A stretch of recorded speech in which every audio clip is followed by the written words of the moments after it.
김유신은 영웅인가 배신자인가? 가야 왕족에서 신라 통일의 주역이 된 남자. 그는 영웅인가 배신자인가? 595년 한 아이가 가야 왕족의 후손으로 태어났습니다. 그의 이름은 김유신. 673년 그는 79세의 나이로 죽었습니다.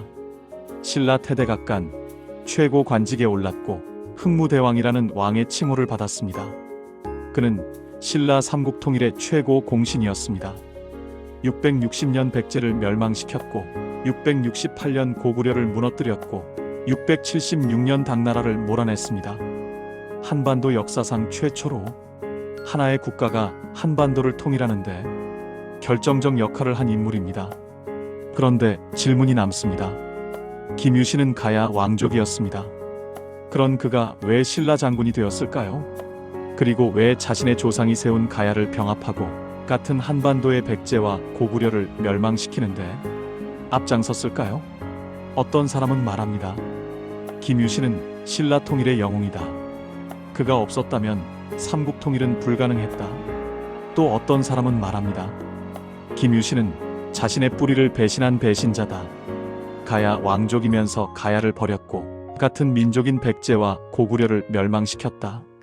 그렇다면 진실은 무엇일까요? 김유신은 영웅인가 배신자인가?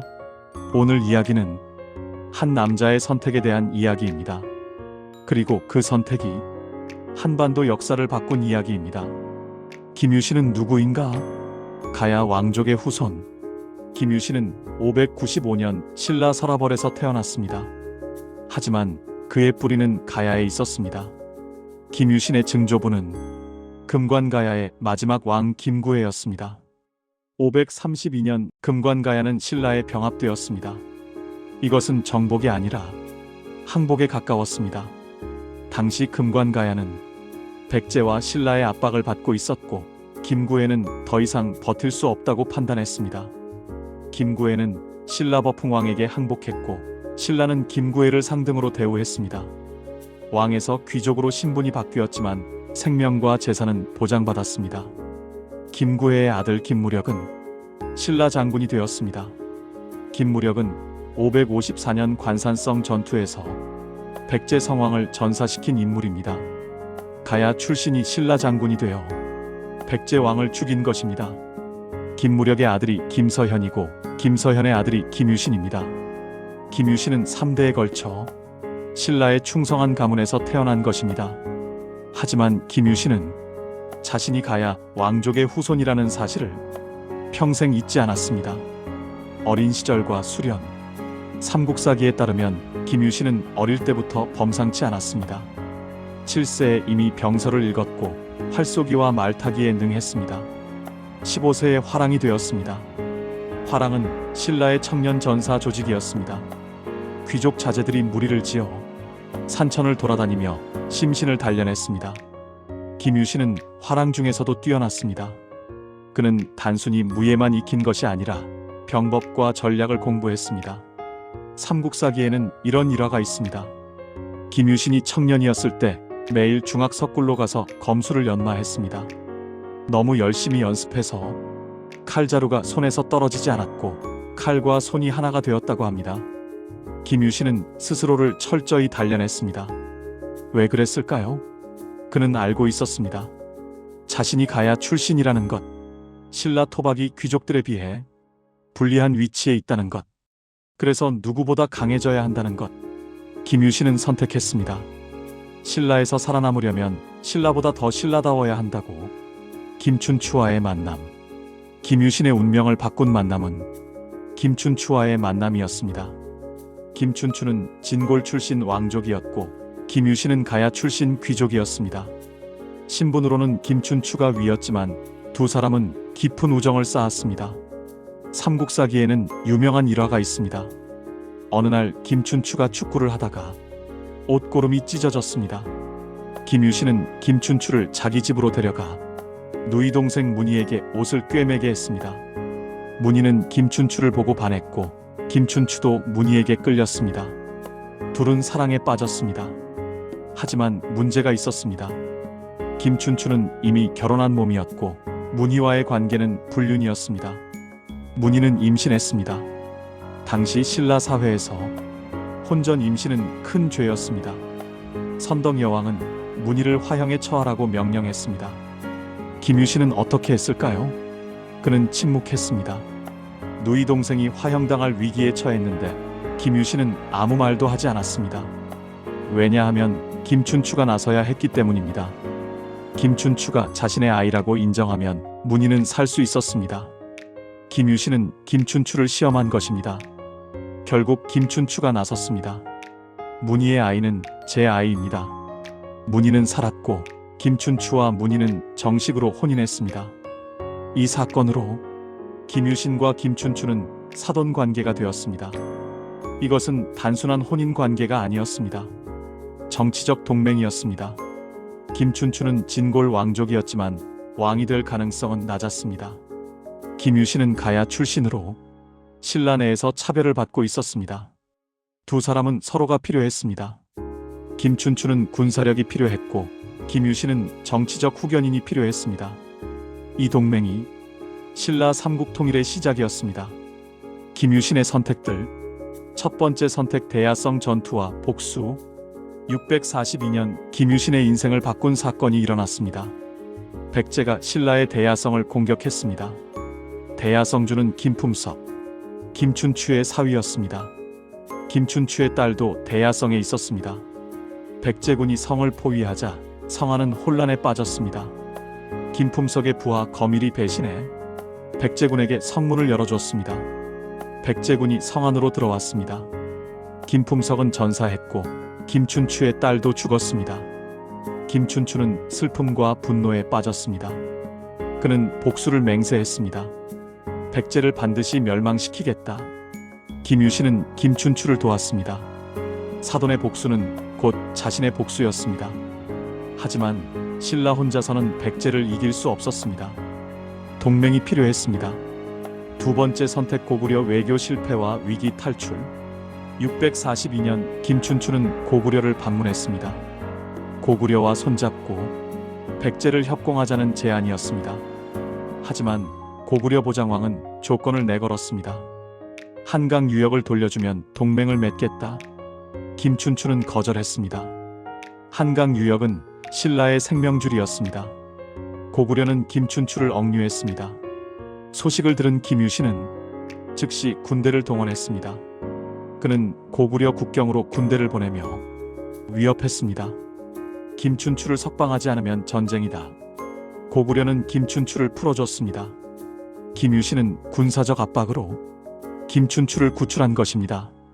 이 사건은 김유신과 김춘추의 관계를 더욱 돈독하게 만들었습니다. 세 번째 선택, 나당동맹. 고구려 외교가 실패한 뒤 김춘추는 다른 동맹을 찾았습니다. 당나라였습니다. 648년 김춘추는 당나라를 방문해 나당동맹을 맺었습니다. 김유신은 이 동맹을 지지했습니다. 당나라는 신라보다 수십 배 강한 제국이었습니다. 당나라를 끌어들이는 것은 위험한 선택이었습니다. 당나라가 한반도 전체를 집어삼킬 수도 있었습니다. 하지만 김유신은 계산했습니다. 당나라 없이는 백제와 고구려를 이길 수 없다. 당나라를 이용해 백제와 고구려를 무너뜨린 뒤 당나라를 몰아내면 된다. 이것은 매우 위험한 도박이었습니다. 하지만 김유신은 이 도박을 선택했습니다. 네 번째 선택, 황산벌 전투와 백제 멸망. 660년 7월 나당연합군이 백제를 침공했습니다. 당나라는 소정방이 이끄는 13만 대군을, 신라는 김유신이 이끄는 5만 군대를 보냈습니다. 7월 9일 황산벌에서 백제군과 맞닥뜨렸습니다. 백제는 계백 장군이 이끄는 5천 결사대를 보냈습니다. 계백은 출정 전에 자신의 처자를 죽였습니다. 나는 돌아오지 못할 것이다. 가족이 적의 포로가 되느니 차라리 내 손으로 보내겠다. 계백의 결사대는 목숨을 걸고 싸웠습니다. 신라군은 4번이나 패배했습니다. 김유신은 고민에 빠졌습니다. 이대로는 이길 수 없었습니다. 김유신은 결단을 내렸습니다. 화랑들을 전면에 내세운 것입니다. 화랑 관창이 3번 돌격했습니다. 첫 번째 돌격에서 붙잡혔지만 계백은 관창을 살려보냈습니다. 어린 나이에 용맹하구나. 돌아가라. 관창은 다시 돌격했습니다. 두 번째 돌격에서도 붙잡혔고 또다시 돌려보냈습니다. 세 번째 돌격. 이번에는 관창이 전사했습니다. 16세 소년의 죽음에 신라군 사기가 올랐습니다. 김유신은 전군의 돌격을 명령했습니다. 계백의 결사대는 끝까지 싸웠지만 병력 차이를 극복할 수 없었습니다. 결사대는 전멸했고 계백도 전사했습니다. 7월 18일 백제수도 사비성이 함락되었습니다. 의자왕은 항복했고 백제는 멸망했습니다. 김유신은 백제를 멸망시킨 주역이었습니다. 다섯 번째 선택 고구려 멸망. 백제를 멸망시킨 뒤 나당연합군은 고구려로 향했습니다. 668년 9월 평양성이 함락되었습니다. 보장왕은 항복했고 고구려는 멸망했습니다. 김유신은 이때 74세였습니다. 노장이었지만 여전히 전쟁을 지휘했습니다. 고구려 멸망으로 김유신은 삼국 중 둘을 무너뜨린 것입니다. 여섯 번째 선택 당나라와의 전쟁. 고구려가 멸망한 뒤 당나라는 한반도 전체를 차지하려 했습니다. 당나라는 한반도에 9개의 도독부를 설치했습니다.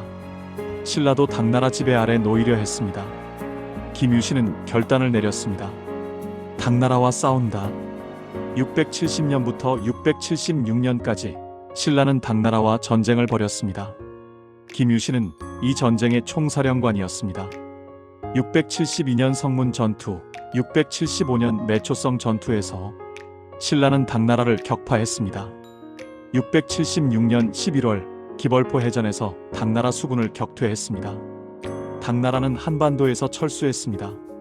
김유신은 당나라를 끌어들였지만 결국 당나라를 몰아낸 것입니다. 처음부터 계획한 대로였습니다. 673년 김유신은 79세의 나이로 죽었습니다. 그는 신라 삼국 통일을 완성하는 것을 보지 못했지만 그 기반을 모두 만들었습니다. 영웅인가 배신자인가? 영웅으로 보는 시각. 김유신을 영웅으로 보는 사람들은 이렇게 말합니다. 첫째, 그는 신라 통일의 최고 공신이다. 김유신 없이는 삼국 통일이 불가능했습니다. 그는 백제를 멸망시켰고 고구려를 무너뜨렸고 당나라를 몰아냈습니다. 한반도 최초의 통일 국가를 만드는데 결정적 역할을 했습니다. 둘째, 그는 뛰어난 전략가였다. 김유신은 단순히 용맹한 장군이 아니라 전략적 사고를 가진 지도자였습니다. 나당 동맹을 지지한 것, 당나라를 이용해 백제와 고구려를 무너뜨린 것, 그리고 당나라를 몰아낸 것, 모두 치밀한 계산에 따른 것이었습니다. 셋째, 그는 차별을 극복한 인물이다. 김유신은 가야 출신으로 신라 내에서 차별을 받았습니다. 하지만 그는 실력으로 최고 관직에 올랐습니다. 태대각간, 신라 최고 관직. 심지어 죽은 뒤에는 흥무대왕이라는 왕의 칭호를 받았습니다. 김유신은 능력으로 인정받은 인물입니다. 넷째, 그는 현실주의자였다. 김유신은 가야 왕족 출신이었지만 가야는 이미 망한 나라였습니다. 532년에 망한 나라를 100년 뒤에도 그리워할 이유가 없었습니다. 김유신은 현실을 받아들이고 신라에서 살아남는 길을 택했습니다. 그리고 그 선택으로 한반도 역사를 바꿨습니다. 배신자로 보는 시각. 반면 김유신을 배신자로 보는 사람들은 이렇게 말합니다. 첫째, 그는 자신의 뿌리를 배신했다. 김유신은 가야 왕족이었습니다. 그의 증조부는 금관가야의 마지막 왕이었습니다. 그런데 김유신은 신라 장군이 되어 가야의 후예들을 탄압했습니다. 562년 신라가 대가야를 병합할 때 김유신도 참여했습니다. 자신의 조상이 세운 나라를 완전히 지우는데 앞장선 것입니다. 둘째, 그는 동족을 죽였다. 백제, 고구려, 신라는 같은 민족이었습니다. 언어도 비슷했고 조상도 같았고 문화적 뿌리도 하나였습니다. 그런데 김유신은 외세인 당나라를 끌어들여 백제와 고구려를 멸망시켰습니다. 황산벌에서 계백의 결사대를 죽였고 평양성에서 고구려를 무너뜨렸습니다. 수십만 명이 죽었습니다. 셋째, 그는 외세를 이용했다. 나당 동맹은 위험한 선택이었습니다. 당나라는 신라보다 수십 배 강한 제국이었고 언제든 신라를 집어삼킬 수 있었습니다. 실제로 고구려 멸망 후 당나라는 한반도 전체를 지배하려 했습니다. 김유신의 선택은 한반도를 중국의 지배 아래 놓을 뻔했습니다. 다행히 신라가 당나라를 몰아냈지만 그것은 결과론일 뿐입니다. 넷째, 그는 권력욕에 사로잡혔다. 김유신은 가야 출신으로 신라 내에서 불리한 위치에 있었습니다. 그래서 더욱 공을 세워 인정받으려 했습니다. 권력욕이 그를 움직인 것입니다. 만약 김유신이 가야의 자존심을 지켰다면 백제와 고구려를 멸망시키는데 앞장서지 않았을 것입니다. 역사적 맥락에서 본 김유신. 그렇다면 진실은 무엇일까요? 김유신을 평가하려면 그가 살았던 시대를 이해해야 합니다. 7세기 한반도는 생존의 시대였습니다. 삼국은 700년 가까이 전쟁을 벌였고 작은 나라들은 하나둘 사라졌습니다. 가야도 그렇게 사라진 나라 중 하나였습니다. 532년 금관가야가 신라에 병합되고 562년 대가야가 멸망하면서 가야는 완전히 역사에서 사라졌습니다. 김유신이 태어난 595년은 금관가야가 망한 지 63년 뒤였습니다. 김유신에게 가야는 할아버지 세대의 옛 나라였습니다. 김유신은 신라에서 태어나고 신라에서 자랐고 신라 사람으로 살았습니다. 그에게 신라는 조국이었습니다. 또한 당시에는 민족이라는 개념이 없었습니다. 고구려 사람, 백제 사람, 신라 사람은 서로를 다른 나라 사람으로 여겼습니다. 같은 민족이라는 의식은 통일 이후에 생긴 것입니다. 김유신이 백제와 고구려를 공격한 것은 현대의 시각에서는 동족 살해로 보이지만 당시에는 적국과의 전쟁이었습니다. 파트 5. 결 우리는 어떻게 기억해야 하는가. 약 7분. 김유신의 유산. 김유신은 673년 죽었지만 그의 영향은 오래 남았습니다. 첫째, 삼국통일. 김유신이 없었다면 신라의 삼국통일은 불가능했습니다. 그는 백제를 멸망시켰고 고구려를 무너뜨렸고 당나라를 몰아냈습니다. 한반도 최초의 통일 국가가 그의 손에서 만들어졌습니다. 둘째, 군사전략의 발전. 김유신은 뛰어난 전략가였습니다. 그의 전술과 전략은 후대 장군들에게 큰 영향을 미쳤습니다. 셋째, 가야계의 신라 통합. 김유신은 가야 출신이었지만 신라 최고 관직에 올랐습니다. 이것은 가야 출신들에게 신라 사회에서 성공할 수 있다는 희망을 주었습니다. 가야계 사람들이 신라 사회에 통합되는데 김유신이 큰 역할을 했습니다. 복잡한 인물. 김유신은 단순히 영웅 또는 배신자로 규정할 수 없는 복잡한 인물입니다. 그는 영웅이기도 했고 배신자이기도 했습니다. 아니, 정확히는 영웅과 배신자라는 이분법으로 평가할 수 없는 인물입니다. 그는 자신이 살았던 시대의 현실 속에서 최선의 선택을 했습니다. 그 선택이 옳았는지 그른지는 관점에 따라 다릅니다. 신라의 관점에서 보면 영웅이고 백제와 고구려의 관점에서 보면 적이며 가야의 관점에서 보면 복잡한 감정을 불러일으키는 인물입니다. 역사적 인물을 평가할 때 우리는 종종 이분법에 빠집니다. 영웅 아니면 배신자, 선 아니면 악. 하지만 역사는 그렇게 단순하지 않습니다. 김유신은 그 복잡함을 보여주는 인물입니다. 김유신은 영웅인가, 배신자인가? 답은 하나가 아닙니다. 그는 신라에게는 영웅이었고 백제와 고구려에게는 적이었으며 가야에게는 복잡한 감정을 불러일으키는 인물입니다. 중요한 것은 그가 한 선택입니다. 김유신은 가야 왕족으로 태어났지만 신라에서 살아남는 길을 택했습니다. 그리고 그 선택으로 한반도 역사를 바꿨습니다. 우리는 그를 어떻게 기억해야 할까요? 영웅으로? 배신자로? 아마도 둘 다일 것입니다. 아니, 둘 다가 아니라 그 이상의 복잡한 인물로 기억해야 할 것입니다. 역사는 단순하지 않고 역사 속 인물도 단순하지 않습니다. 김유신이 그것을 보여줍니다. 참고 자료 및 출처. 본 영상은 다음의 역사적 사료와 학술 연구를 바탕으로 제작되었습니다. 삼국사기 열전 김유신전, 삼국유사, 화랑세기 단편 기록, 구당서 및 신당서, 자치통감, 일본서기, 국사편찬위원회, 한국사 데이터베이스, 동북아 역사재단 연구자료, 김유신 관련 국내외 학술 논문 다수, 가야사 관련 연구자료. 이 영상의 내용은 역사적 사실에 기반하여 구성되었으며 삼국사기 김유신전을 비롯한 1차 사료에 명확히 기록된 내용을 중심으로 서술했습니다. 다만 역사 해석은 관점에 따라 다를 수 있으며 특히 김유신에 대한 평가는 학계에서도 그리고 일반인들 사이에서도 매우 다양합니다. 어떤 학자는 김유신을 신라 통일의 영웅으로 평가하고 어떤 학자는 그의 가야 출신 배경을 강조하며 복잡한 정체성을 논하고 어떤 학자는 나당동맹 주도자로서의 외교적 역할을 중시하며 어떤 학자는 그의 군사 전략과 전술적 능력에 주목합니다. 김유신의 가야에 대한 태도에 대해서도 견해가 엇갈립니다.